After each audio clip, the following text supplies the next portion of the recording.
AMMB Holdings has appointed Ling Fo Sheng alias Jamie Ling as its Group CEO and CEO of AMMB Malaysia, following the retirement of Datuk Sulaiman Muhammad Tahir effective November 23rd.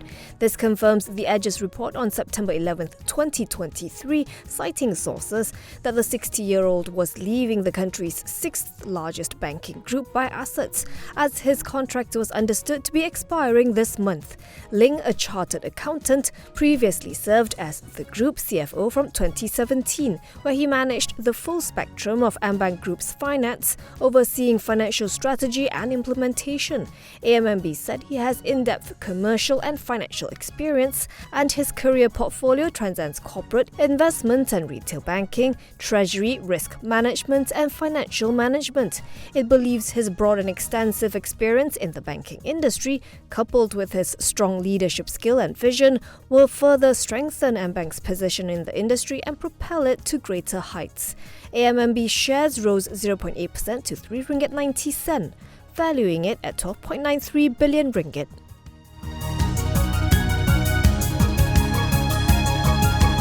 The Ministry of Economy will be submitting its proposal for a targeted subsidy mechanism to the Cabinet this month. Economy Minister Muhammad Rafizi Ramli told the Dewan Rakyat the proposal would outline the implementation plan, follow-up actions, and engagement communication plan and support plans to ensure the subsidy rationalisation does not burden the people. He said 3 different implementation approaches to determine one's eligibility will be put forward for consideration.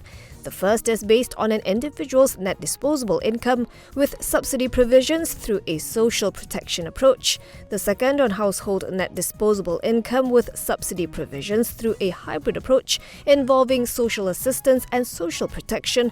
And the third on both individual and household net disposable income with assistance to be rendered via a subsidy card. Only Malaysians will be eligible for aid under the Subsidy Rationalisation Plan, which will be rolled out after the government's Central Database System or PADU is open to the public, and the data reviewed and verified by Malaysians by March 2024.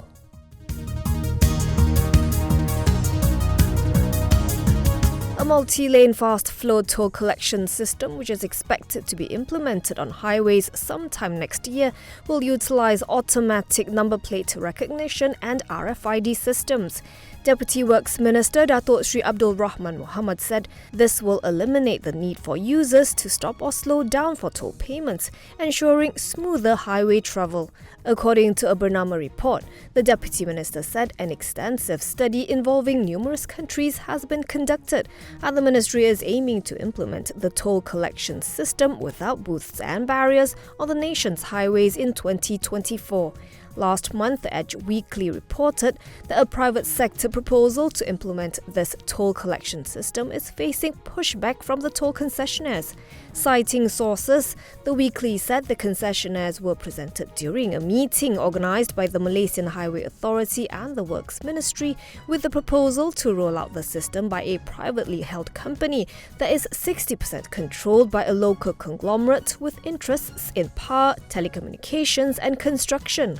The sources said this proposal would generally centralise the operations, maintenance and collection of all toll booths and cost an estimated 3.46 billion ringgit for Malaysia's 33 tolled highways. Among others, the concessionaires reportedly wanted more transparency and were not comfortable with third parties undertaking toll collection on their behalf, citing potential leakages.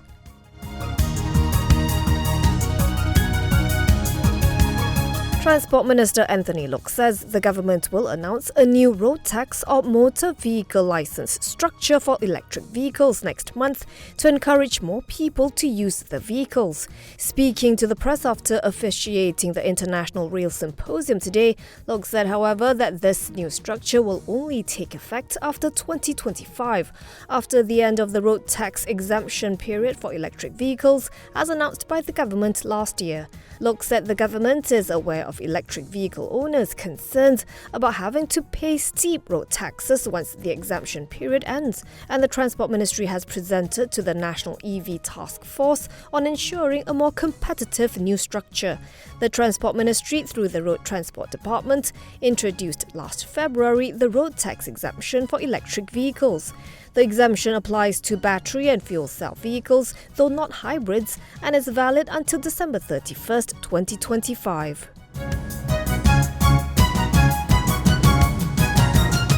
The High Court has allowed the prosecution's application to amend 3 of the 25 charges former Prime Minister Datuk Sri Najib faces in the 1MDB Tono trial. Presiding Judge Datuk Colin Lawrence Sekara said the prosecution was well within its rights to amend the charges before it closes its case. Sekara said that the amendments concerned only figures and amounts, but the prosecution's case and narrative is unchanged, and there was nothing sinister in the amendments. The trial judge also noted the amendments do not prejudice Najib, as the defence is allowed to recall certain witnesses pertaining to the respective amounts in the charges.